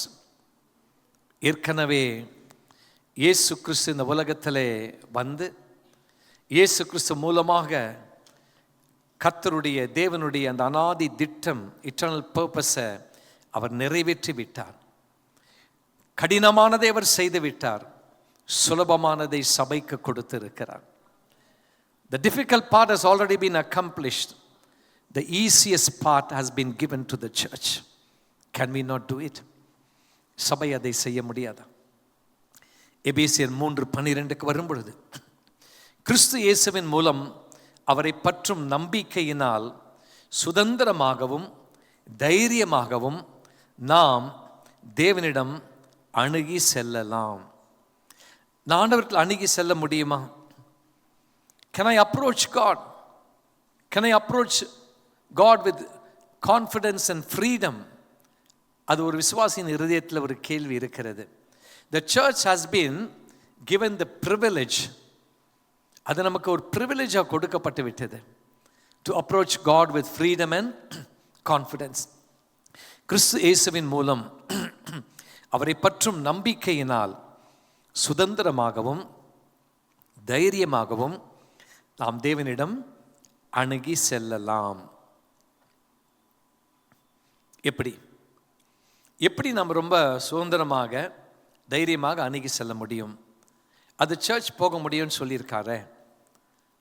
அதுக்கு எதனா உங்களுக்கு ஒரு clue இருக்கா? உங்களால் சொல்ல முடியுமா எப்படின்ட்டு? Anybody? உங்களுக்கு கண்டிப்பாக தெரிஞ்சிருக்கு. அது ஒன்றுமே கிடையாது, ஜெபத்தின் மூலமாக தான். ஹல்லேலூயா. Paul says that we can directly enter into God's presence in confidence and in freedom only through prayer. ஜெபத்தின் மூலமாக நேரடியாய் தேவ பிரசன்னத்திற்குள் ஒரு விசுவாசி கடந்து போக முடியும், சபை கடந்து போக முடியும் என்று பவுல் கூறுகிறார். அதற்கு ஒரே ஒரு வழிதான் ஜெபம். So prayer is a channel to God's throne of grace. Hallelujah. அவருடைய கிருபாசன அண்டைக்கு போவதற்கு ஜெபம் ஒன்றுதான் அது நமக்கு ஒரு பாலமாய் காணப்படுகிறது. அது ஒரு சேனலாக இருக்கிறது, அது ஒரு பிரிட்ஜாக நமக்கு இருக்கிறது, அது ஒரு வழியாய் இருக்கிறது. அப்போனா பவுல் என்ன கற்றுக் கொடுக்கிறாரு? சர்ச் இன்னும் அதிகமாய் ஜெபிக்க வேண்டும். ஹல்லேலூயா. The church needs to pray more. சபை இன்னும் அதிகமாய் ஜெபிக்க வேண்டும். ஒரு விசுவாசி இன்னும் அதிகமாய் ஜெபிக்க வேண்டும். அது ஒன்று தான் நம்முடைய லைஃப்பில், வாழ்க்கையில் குறையாக இருக்கணும்னு சத்துரு விரும்புகிறான். Satan never allows God's children to spend time in prayer. ஜெபம் பண்ண ஆரம்பிக்கும் பொழுது ஏதோ ஒரு ஃபோன் கால், ஜெபம் பண்ண ஆரம்பிக்கும் பொழுது வீட்டில் ஏதோ ஒரு குழப்பம், ஏதோ ஒரு பிரச்சனை, ஜெபம் பண்ண ஆரம்பிக்கும் பொழுது நம்முடைய சிந்தனையெல்லாம் வேற எங்கேயோ போகிறது. ஜெபம் பண்ண ஆரம்பிக்கும் பொழுது அப்பொழுது தான் ஏதோ ஒரு முக்கியமான வேலை குறித்து நாம் யோசிக்க ஆரம்பிக்கிறோம். ஜெபம் பண்ண ஆரம்பிக்கும் பொழுது அப்போ தான் என்றைக்கும் வராத தூக்கம் ரொம்ப அதிகமாய் வருகிறது. இது பிசாசுடைய தந்திரங்கள் எல்லாம். மெனி டைம்ஸ் நம்ம ஜெபம் பண்ணக்கூடாது, அதை தடுத்துட்டா போதும். அந்த ஜெபம் பண்ண தடுத்துட்டா நாம் அந்த த்ரோன் ஆஃப் கிரேஸ்களை போகவே முடியாது. தேவனுடைய அந்த கிருபாசனத்திலே நம்மை நடத்தி செல்வது ஜெபம். அந்த ஜெபத்தின் மூலமாக நம்ம அங்கே போயிட்டோன்னா அது எவ்வளோ நமக்கு பெரிய ஆசீர்வாதம் என்று பிசாசு அறிந்திருக்கிறான். ஆனால் சர்ச் ரொம்ப ஈஸியாக இருக்குது. ஒரு விசுவாசி, ஒரு கிறிஸ்டியன் ஃபேமிலி, ஒரு பிலீவர்னா மற்ற எல்லாத்துக்கும் டைம் இருக்குது, அவங்களுக்கு ஸ்பெண்ட் பண்ண டைம் இருக்குது. பட் ப்ரேயர் அப்படின்னும் போது யோசிக்க ஆரம்பிக்கிறாங்க. they keep thinking. ஜெபம் என்பது தேவனுடைய கிருபாசன தண்டையில் அவருடன் பேசுவதற்கு. அப்போ பாருங்க, ஜெபம்னா என்ன? அவரோடு நாம் பேசுவதற்கு, அப்புறம் அவரிடத்திலிருந்து நாம் கேட்பதற்கு செலவு செய்கிற நேரம். இதை பிசாசு அனுமதிக்க மாட்டான். நம்மை உருவாக்கி நம்மை சிருஷ்டித்த நம்ம சிருஷ்டிகர் அவரிடத்துல நெருங்க விட மாட்டேன்றான். அவர் நம்ம கிரியேட்டர். அந்த கிரியேட்டர் எவ்வளோ விரும்புகிறாரு, என்னுடைய சிருஷ்டிப்பு என்னோட நேரத்தை செலவிடணும், என்னோட பேசணும், அவங்க பேசினா தான் நான் அவங்களுக்கு மறுமொழி கொடுக்க முடியும், நான் பேச முடியும் அப்படின்னு அவர் எவ்வளோ விரும்புகிறாரு இல்லையா? அதை தான் பிசாசு தடை செய்கிறான். So through faith in God the church has been given. அடுத்த ஒரு வார்த்தை, இது ரொம்ப முக்கியமானது. Through faith in God the church has been given the license. Privilege மாத்திரம் இல்லை, license called grace to have access boldly and with confidence to approach God. The license இருந்தால் தான் வண்டி ஓட்ட முடியும். The license இருந்தால் தான் என்னுடைய தொழிலை தொடர்ந்து செய்ய முடியும். அந்த லைசன்ஸ் லேப்ஸ் ஆயிடுச்சுன்னா ரெனியூ பண்ண வேண்டும். லேப்ஸ் ஆகிறதுக்கு முன்னாலே என்ன பண்ணும், அதை புதுப்பிக்க வேண்டும். இதெல்லாம் உலக பிரகாரமான இருக்கு. ஆனால் நமக்கு லைசன்ஸை ஆண்டவர் இலவசமாக கொடுத்துட்டாரு. ஹல்லேலூயா. நம்ம தான் பே பண்ணணும் அது வாங்கிறதுக்கு. நம்ம லைஃப் லாங்காக சொல்லுவாங்க, ஆயுள் முடி வரையிலும். ஹல்லேலூயா. இது அவரை பற்றும் விசுவாசத்தால் கிருபை எனப்படும் உரிமையின் மூலம் சபையானது தைரியமாகவும் திட நம்பிக்கையோடும் தேவனை கிட்டி சேரும் அந்த விதமான ஒரு லைசன்ஸ், ஒரு ஸ்லாக்கியத்தை பெற்றிருக்கிறது. இது சர்ச்சுக்கு ஆண்டவர் கொடுத்திருக்கிறார். சர்ச் பயன்படுத்தணும் இல்லையா? சர்ச் பயன்படுத்தணும்.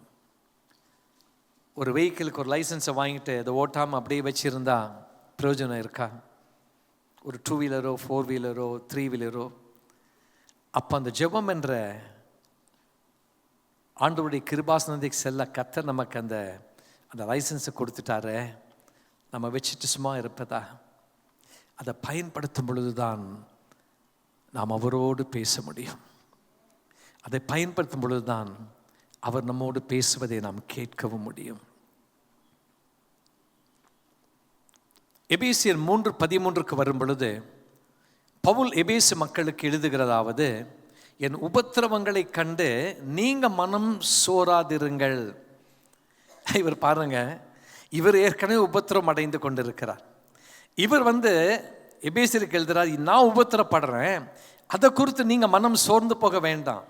He writes to the people at Ephesus and says, do not lose heart at my tribulation. அதை நான் சந்தோஷமா நான் ஏற்றுக்கொள்றேன். சுவிசேஷத்தை பகிர்ந்து கொண்டதாலும் சிறையில் அடைக்கப்பட்டதாலும் பவுல் உபத்திரவங்களை சந்திக்க வேண்டியதாக இருந்தது. அதனால நான் அதை பிரித்து படுத்தலை.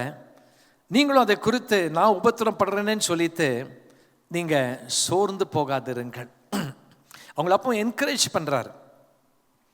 ஐயோ நான் கட்டுன்னு ஆயிட்டேன், எனக்கு இவ்வளோ உபத்திரம் வந்துருச்சு, நீங்கள் இதை பார்க்கலையா கவனிக்கலையா அப்படின்னு ஒரு வார்த்தையோட இவர் சொல்கிறாரு. அவங்கள என்கரேஜ் பண்ணுறாரு. நீங்கள் சோர்ந்து போகாதிருங்க. Do not lose heart at my tribulation.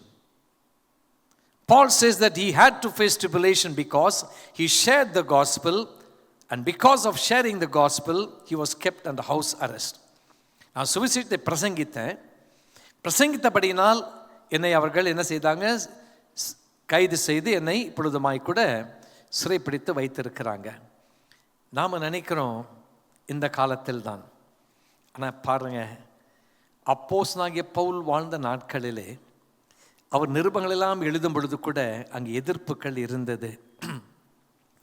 எவ்வளவுக்கு எதிர்ப்புகள் இருந்ததோ அவளுக்கு அவ்வளவு சபையும் வளர்ந்தது. ஆமென். The church grew only when it had to face opposition. இது நம்ம அப்போஸ்தல நடபடிகளை நல்லா பார்க்க முடியும். அதெல்லாம் the gospel preached by Paul reached the people at Ephesus, and thereby they were converted after hearing the good news. அந்த உபத்திரவத்தின் மத்தியிலுமாய் கூட அப்போஸ்தலனாகிய பவுல் அவர் பிரசங்கத்தை எழுதுவதை, அறிவிப்பதை, போதிப்பதை நிறுத்தவில்லை. பவுல் பிரசங்கிக்கப்பட்ட நற்செய்தி அந்த எபேசு மக்களை மாத்திரம் சென்று அடையவில்லை. சுற்றுப்புறங்களில் இருக்கிற அந்த பகுதி எல்லாம் இந்த நிருபமானது அது அப்படியே எடுத்து செல்லப்பட்டதாம். அவள் அத்தனை பேரும் மனம் திரும்பினார்கள், அத்தனை பேரும் ரட்சிக்கப்பட்டார்கள். சுலபமாக நடந்ததா? Was it easy? No. one person had to sacrifice. And before that person, there was the great sacrifice by Jesus Christ. அவர் எல்லாவற்றையும் தியாகம் செய்து தன்னையே அவர் ஜீவ பலியாய் கொடுத்தது நிமித்தமாய் அவரால் தெரிந்து கொள்ளப்பட்ட அழைக்கப்பட்டவருடைய வாழ்க்கையிலுமாய் கூட அது ஏதோ ஒரு விதத்தில் அவங்க தியாகம் செய்ய வேண்டியதாக இருந்தது. ஊழியம் என்பது பொதுவாக நம்ம செய்ய நம்ம தயங்குறோம். ஊழியம் செய்தால் பல நெருக்கங்கள் வருது. நான் போய் சுவிசேஷத்தை அறிவித்தா அது என்னால் பண்ண முடியுமா, நான் பேச முடியுமான்னு சொல்லி சபையானது எப்பவுமே பவுலை மனக்கண்ணுக்கு கொண்டு வர வேண்டும். அவர் சொல்கிறார், நான் உபத்திரப்பட்டேன், அதை குறித்து நீங்கள் தயவுசெய்து சோர்ந்து போகாதீங்க, நீங்கள் continue பண்ணுங்கன்றார். He wants the church to continue doing the ministry. Do not stop because looking at my tribulation, the church should not stop. Many people in Ephesus were converted. அவர்கள் ரட்சிக்கப்பட்டார்கள். பிரியமானவர்களே, நான் இன்னும் ஒரு வசனத்தை பேசிட்டு ஒரு 5 minutes ரெஸ்ட் எடுத்துட்டு அப்புறம் திரும்பி கண்டினியூ பண்ணி இன்னைக்கு முடிச்சிடலாம். Just as a mother endures pain during childbirth. ஒரு தாய்க்கு தான் தெரியும் பிரசவனா என்ன அப்படின்னு சொல்லி. உலகத்திற்குள் ஒரு புதிய உயிரை கொண்டு வருவதற்கு ஒரு தாய் பிரசவ வேதனை சகிக்க வேண்டியது போல, as a mother endures pain during pregnancy, during childbirth, in order to bring a new life. ஒரு புதிய ஜீவன், உலகத்தை காணாத ஒரு ஜீவன் உலகத்திற்கு வரணும்னு சொல்லி ஒரு தாய் எவ்வளோ பிரசவ வேதனைப்படுறாங்க. அதையே இங்கே அதாவது பார்க்கிறோம் என்றால், பவுலும் புதிய விசுவாசிகளை கிறிஸ்துவிடம் கொண்டு வருவதற்காக உபத்திரவம் என்ற வேதனையை சகித்து கொண்டார். உபத்திரவம் என்ற வேதனை அவருக்கும் இருந்தது. ஒரு மதர் ஒரு டைமில் தான் ஒரு ட்வின்ஸாக இருக்கலாம், ட்ரிப்ளெட்ஸாக இருக்கலாம், அப்படிலாம் கூட இருக்கு. அது தெரில, மேபி அது நார்மல் டெலிவரியா, ஒன்றுக்கு அதிகமாக ஒரு ட்ரிப்ளெட்ஸில் இருந்தால் அது சி செக்ஷன்லாம் தெரியாது நமக்கு. என்ற பொழுதிலும் இங்கே பவுலை பார்க்கும் பொழுது உபத்திரம் எனும் வேதனையினால் எத்தனை அதாவது புதிய ஜீவன்களை அந்த ட்ரிபியூலேஷன் மூலமாக இந்த உலகத்திற்கு அவர் கொண்டு வந்தார். In order to bring new believers to Christ, Paul endured pain in the form of persecution. Paul says that his tribulation should be considered as glory. Hallelujah. அவர் சொல்றாரு, தனது உபத்திரவத்தை விசுவாசிகள் எப்படி எண்ணணுமா, எப்படி பார்க்கணுமா, மகிமையாக கருத வேண்டும். எப்படி ஒரு ஆள் சொல்ல முடிந்தது?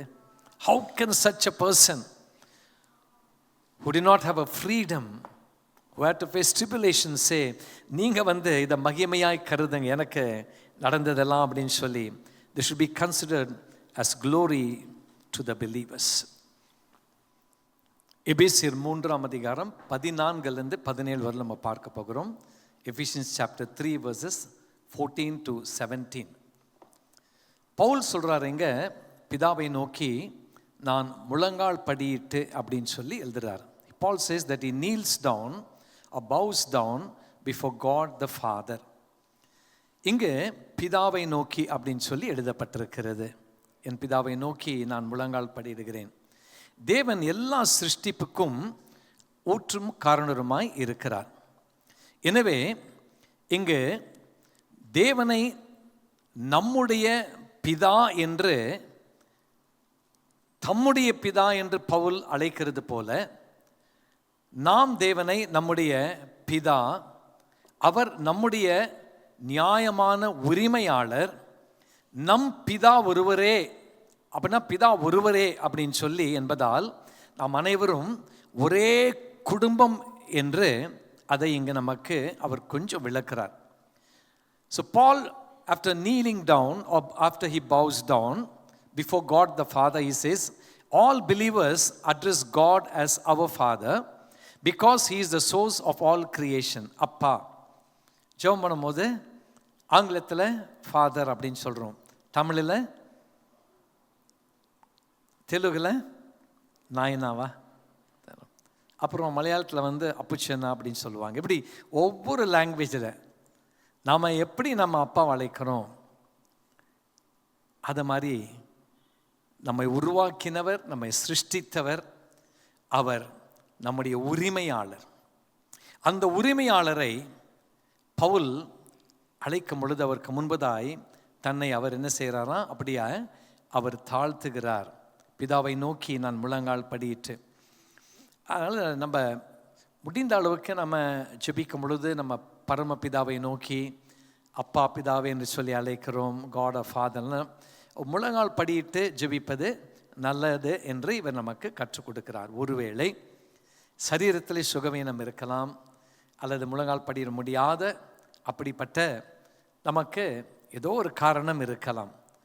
ஆனால் முடிந்த அளவுக்கு நம்ம முழங்கால் படியிட்டு ஜெபம் பண்ணால் நல்லது. ஆமென். இன்னைக்கு அநேக சர்ச்சஸில் பார்க்கும் பொழுது உட்காரது கூட பாயில் ஃபியூ சேர்ஸ் தான் போட்டிருக்கிறாங்க. பின்பதாய் பெரியவங்க வயசானவங்க வந்தால் அவங்க சேர்ஸில் உட்காரலாம். மற்றவங்க எல்லாம் நல்லா படித்தவங்க, நீட்டாக ட்ரெஸ் பண்ணியிருக்கவங்க, அவங்கெல்லாம் பாயில் தான் உட்காந்துருக்காங்க. ஜெபம் பண்ணும் பொழுதும் முழங்கால் படிட்டு தான் பண்ணுறாங்க. பிரியமானவர்களே, நாம் ஆண்டவரோடு டைம் ஸ்பெண்ட் பண்ண ஒரு வாஞ்சி விருப்பம் இருக்கும் பொழுது நம்முடைய பரம தகப்பன் எவ்வளோ பரிசுத்தம் உள்ள தேவன், நம்மை உருவாக்கி நம்மை கிரியேட் பண்ணவர், அவருடைய சாயலை நம்மை உருவாக்கினாரே, அவருக்கு முன்பதாய் நாம் பணிந்து குனிந்து முழங்கால் படியிட கடவோம் என்று எழுதப்பட்டிருக்கிறது. நம்ம எல்லா டைமில் இல்லைனா கூட முடிந்த அளவுக்கு சர்ச் அந்த ப்ரேயர் பண்ணுற டைமு, அது ஒருவேளை இங்கே உங்களுக்கு கஷ்டமாக இருக்கும், பாய் போட்டிருந்தா பண்ணலான்னு நீங்கள் நினைக்கலாம், பரவாயில்ல. உங்கள் வீட்டில் நீங்கள் பர்சனல் ப்ரேயர் பண்ணும்போதோ ஃபேமிலி ப்ரேயர் பண்ணும் பொழுதோ ஒரு பெட்ஷீட் போட்டுட்டோ ஒரு பாய் போட்டுட்டோ எதனா முழங்கால் படிட்டு நீங்கள் ஜெபம் பண்ண நம்ம பிரயாசப்பட வேண்டும். We are all a family because our Father is one. நம்முடைய தகப்பன் ஒருவர் தான். அந்த தகப்பனுடைய குடும்பத்தை சார்ந்தவன், நம்ம எல்லாம் ஒரே குடும்பத்தை சார்ந்தவர்கள். God promises His love and power to His family, which is the church. கொஞ்சம் துரிதமாய் நம்ம கவனிப்போம். தேவன் தம்முடைய குடும்பமாகிய சபையை குறித்து, அல்லது சபைக்கு தம்முடைய அன்பையும் தம்முடைய வல்லமையும் அவர் வாக்களித்திருக்கிறார், ப்ராமிஸ் பண்ணியிருக்காரு. என் அன்பு, என்னுடைய பவர், என்னுடைய வல்லமை அது என்னுடைய சரீரமாகிய சபைக்கு அப்படின்னு சொல்லி. So if we the church want to receive our heavenly father's blessings, நம்முடைய பரம தகப்பனுடைய ஆசீர்வாதங்களை பெற விரும்பினால் மற்ற விசுவாசிகளுடன் தொடர்பில் இருப்பதும், இது ரொம்ப முக்கியமானது. அவர் சொல்கிறாரு, it's important that we should stay in contact, connection, communication with other believers who are the body of Christ. அவர்களும் ஆண்டவருடைய சரீரமாய் இருக்கிறார்கள். அப்போ தேவனுடைய குடும்பத்தில் இருக்கிற நாம் ஒவ்வொருவரோடு நம்ம இணைக்கப்பட்டிருக்கணும், நம்மை தனிமைப்படுத்தி கொள்ளக்கூடாது அப்படின்னு சொல்லி அவர் கூறுகிறார். ஒருவர் நம்மை தனிமைப்படுத்தி கொள்ளும் பொழுது நமக்குள்ளாக சீக்கிரமாக சுலபமாக ஏதாவது சோர்வுகள் வந்துவிடலாம், அல்லது நமக்கு மன அழுத்தம் வந்துவிடலாம், அல்லது ஏதோ காரணத்தினால் பிசாசு சுலபமாய் நம்மை தாக்க முடியும். நமக்கு ஒரு ப்ரேயர் சப்போர்ட் வேணும், நமக்கு ஒரு நம்ம ஜெபத்தில் தாங்கணும் அப்படின்னு சொல்லும் பொழுது த பாடி ஆஃப் கிரைஸ்ட் அப்படின்னும் போது நம்ம சபையை குறிக்கிறது. No believer should ever try to isolate himself or herself from God's family. சபை விட்டு ஒருவரும் தங்களை தனிமையாய் பிரித்து கொள்ள கூடாது என்று பவுல் இங்கு இந்த எபேசியருக்கு எழுதும் பொழுது அவர் கூறுகிறார். குடும்பம், I belong to God's family. குடும்பம் என்று சொல்லும் பொழுது தேவனில் அடிவேர் என்று நாம் பார்க்கிறோம். அது தேவனில் அடிவேர் அப்படின்னா family is a word that is rooted in God. That is rooted in God. எது ஒன்று ஒரு அடிவேராய் அவருக்குள் இருக்கிறதோ சீக்கிரம் அதை பிடுங்க முடியாது. 16ஆம் வசனத்திற்கு வரும் பொழுது, வல்லமையால் பலப்படுத்தப்படுவது என்பது பரிசுத்த ஆவியானவரின் வல்லமையை குறிக்கிறது. வல்லமையினால் பலப்படுத்தப்படுவது என்பது பரிசுத்த ஆவியானவரின் வல்லமையை குறிக்கிறது. இது சபையில் வெளிப்படும். இது எங்க வெளிப்படும்னா, கர்த்தருடைய சரீரமாகிய சபையிலே பரிசுத்த ஆவியானுடைய வல்லமை வெளிப்படுகிறது. விசுவாசிகள் ஒற்றுமையோடு இருக்கும்போது இதை கண்டிப்பாக அந்த குடும்பத்திலே, அந்த சபையிலே பரிசுத்த ஆவியானுடைய வல்லமை கிரியை செய்கிறதை நாம் பார்க்க முடியும். Strengthened with might refers to the power of the Holy Spirit which will be manifest in the church. அவருடைய சரீரத்திலே அது வெளிப்படும். And this is visible when the believers are in unity. இன்னைக்கு சபையிலேயே பரிசுத்தனுடைய அந்த வல்லமை, அந்த கிரியைகள் நம்ம பார்க்க முடியல. ஆதி அப்போஸ்தலர் நாட்களில் இருந்ததே, அப்போ அற்புதங்கள் நடந்ததே, ஏன் அந்த அற்புதங்கள் அதிசயங்கள் நடக்கலன்னு பல கேள்விகள் இருக்கிறது. அந்த அற்புதங்கள் அதிசயங்கள் நடந்தது பரிசுத்த ஆவியின் வல்லமையாய் ஊற்றப்பட்டு ஆவியானவருடைய கிரியைகள் வெளிப்படும் பொழுது அற்புதங்கள் நடந்தது, அதிசயங்கள் நடந்தது. அவள் ஒற்றுமையாக இருந்தபடியினாலே.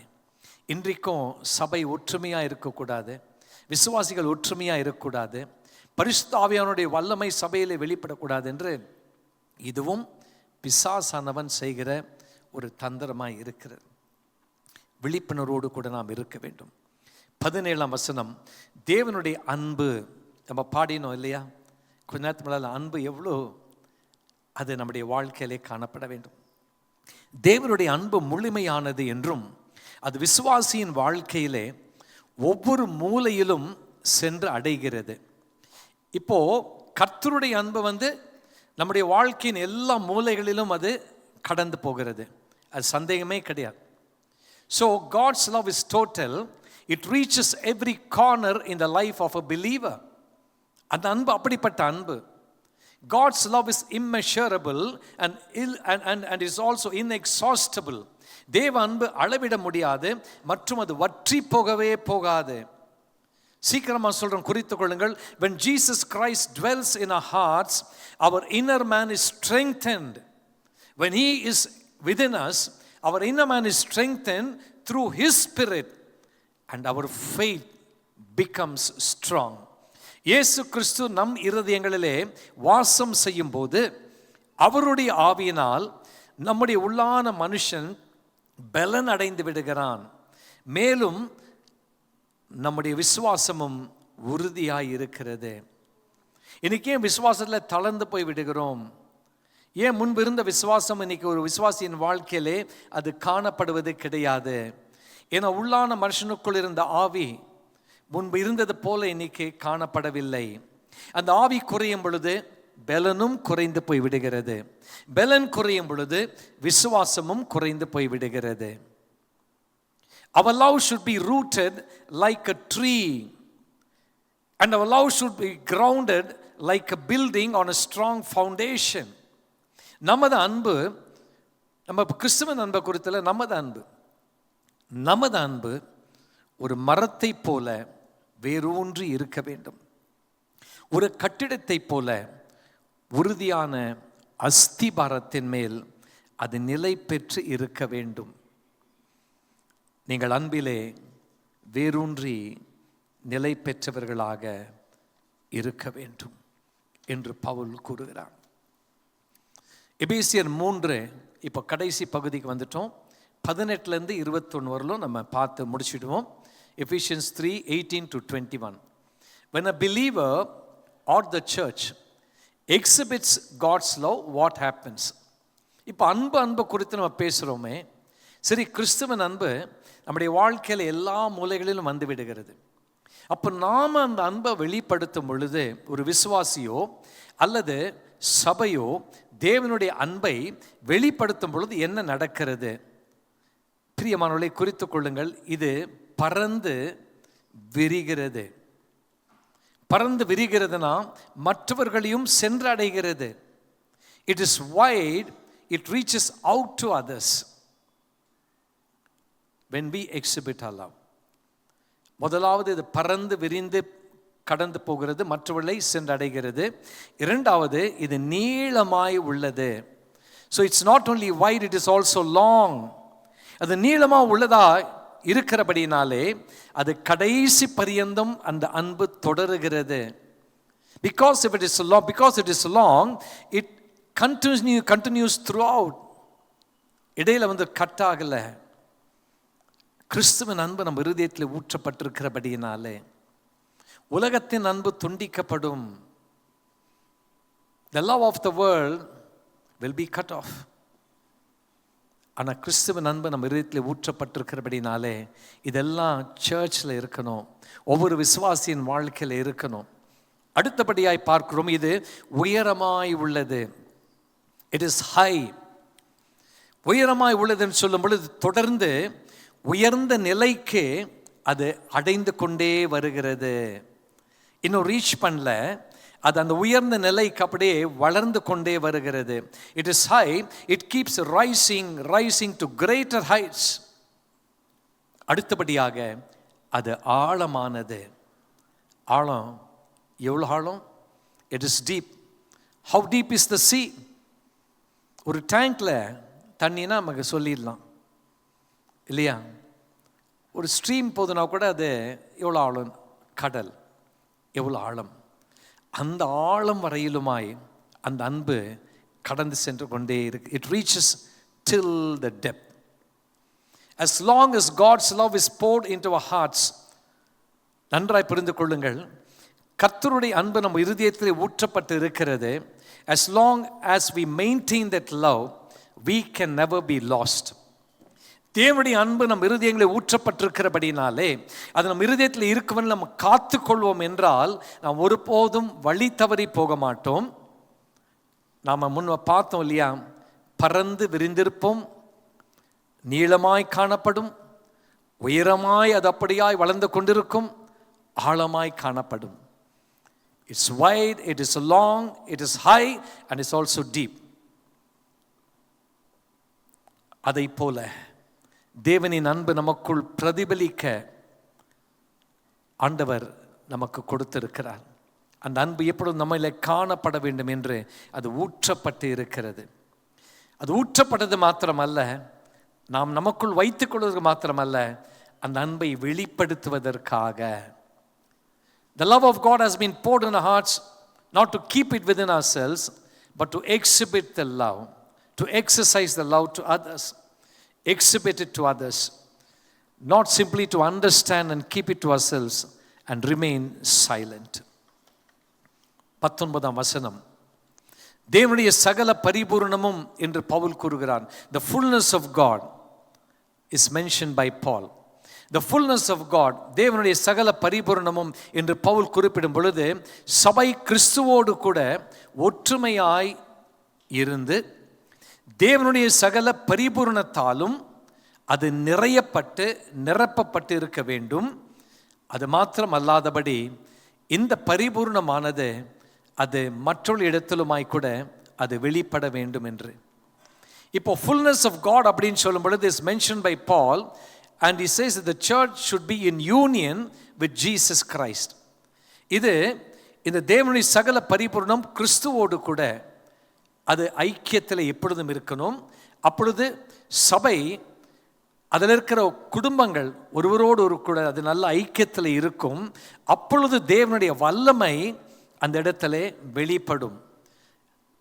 The empowering of the Holy Spirit, the filling of the Holy Spirit and the moving of the Holy Spirit will be evidently seen. அது வெளிப்படையாய் அது காணப்படும். இதெல்லாம் சபை குறித்தான பவுல் எழுதி வைத்திருக்கிற வார்த்தைகள். Every believer should long for the fullness of God. ஒவ்வொரு விசுவாசியும் தேவனுடைய பரிபூர்ணத்திற்காக ஏங்க வேண்டும், ஜெபிக்க வேண்டும், பெற்றுக்கொள்ள வேண்டும். அந்த fullness of God சர்ச் ஒரு பிலீவர் உடனடியே பெற்றுக்கொள்ள முடியாது. காத்திருக்கும் பொழுது, ஜெபிக்கும் பொழுது, அதற்காக தேவ சமூகத்தில் தரித்திருக்கும் பொழுது அவள் கண்டிப்பாக அதை பெற்றுக்கொள்ள முடியும்.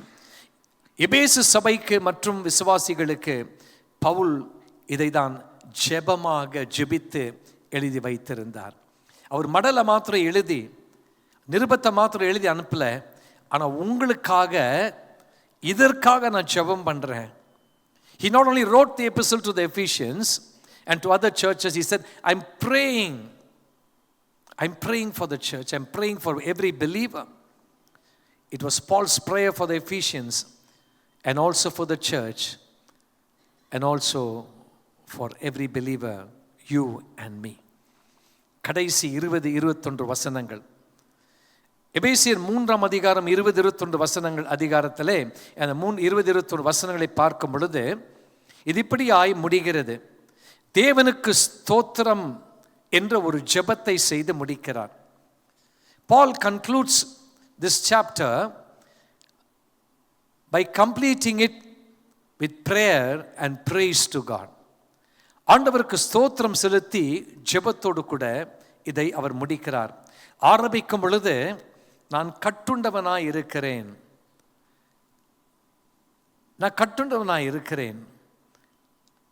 அப்படி இருந்தும் நான் இதை எழுதுகிறேன். முடிக்கும் பொழுது அவர் ஜெபத்தோடும் கர்த்தருக்கு ஸ்தோத்திரத்தோடும் அவர் முடிக்கிறார்.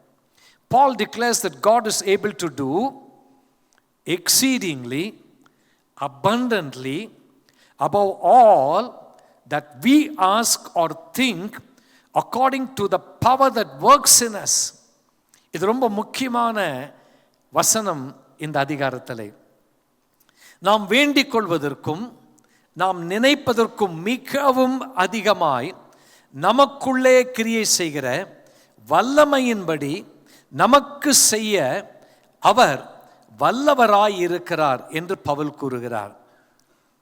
வேண்டிக் கொள்வதற்கு நாம், நினைப்பதும் நாம் தான். It's we who ask and it's we who think, but it's God who is able. எனக்கு பின்பதாய் அதை தான் எழுதப்பட்டிருக்கிறது, அப்படி தானே?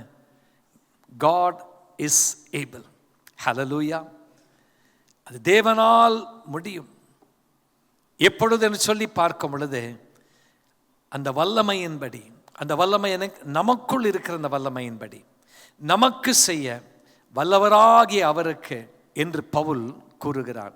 God is able to do exceedingly above all that we ask or think according to the power that works in us. எனக்குள் கிரியை செய்கிற அந்த வல்லமை, அந்த வல்லமை நமக்குள் இருக்கும்படி எப்பொழுதுமே நாம் அதை பெற்றுக்கொண்டவர்களாக, அந்த வல்லமையோடு நாம் செயல்படுவர்களாக, அந்த வல்லமையோடு தேவனிடத்திலே கேட்கிறவர்களாக, வேண்டிக்கொள்வர்களாய் நாம் இருக்க வேண்டும். God's capacity far exceeds human limitations or expectations. பாருங்க, God's capacity far exceeds human limitations or expectation. தேவனின் ஆற்றல் மனித வரம்புகளையும் எதிர்பார்ப்புகளையும் விட மிகவும் மிகவும் அது அதிகமாக இருக்கிறது, உயர்ந்ததாக இருக்கிறது. தேவன் பரிசுத்த ஆவியானவர் மூலமாக நம்மோடு செயல்படுகிறார். இதுதான் முடிவுக்கு வந்து கொண்டிருக்கிறோம். So God works through the Holy Spirit within us. திருத்துவத்தின் மூன்றாவது நபராகிய பரிசுத்த ஆவியானவர் அவர் நமக்குள் கிரியை செய்கிறபடியினாலே, because the Holy Spirit, the third person of the Trinity, is within us. It's the Holy Spirit who works in us on behalf of God. கர்த்தர் சார்பாக, தேவன் சார்பாக நம்மிலே இருக்கிற பரிசுத்த ஆவியானவர் அவர் நமக்காக அவர் கிரியை செய்கிறவராய் இருக்கிறார். Our faith and prayer, நன்றாய் புரிந்து கொள்ளுங்கள், our faith and prayer plays a vital role, a very important role for God to accomplish His will and thereby bringing glory to His name, which will be visible in the church. அவருடைய சரீரமாகிய ஆலயத்திலே தேவனுடைய சித்தம் நிறைவேறவும் அதன் மூலம் அவருடைய நாமம் மகிமைப்படவும் நமது விசுவாசமும் நமது ஜெபமும் மிக முக்கியமான பங்கு அளிக்கிறது. The church should trust in God's ability whenever prayer is offered. ஜெபிக்கும் போதெல்லாம், எப்பொழுதெல்லாம் ஜெபிக்க கூடி வருகிறதோ சபையானது, தேவன் கிரியை செய்ய வல்லவர். நான் கேட்பதற்கும் நினைப்பதற்கும் அதிகமாய் செயல்பட கிரியை செய்கிற வல்லவர் என்பதை சபை நம்பி முன்னேறி கொண்டே இருக்க வேண்டும். There's no stop. There's no stagnation to the church. It has to keep on moving with the help of the Holy Spirit. கர்த்தர் நாம் கேட்ட இந்த போதனைகளின்படி நம்ம இந்த சபையில் ஒரு நோக்கத்தோடு வைத்திருக்கிறார். அதை நாம் ஒரே குடும்பமாய் நாம் செயல்படுத்த ஜெபத்தோடு நாம் முயற்சிப்போம். கர்த்தர் உங்களை ஆசீர்வதிப்பாராக.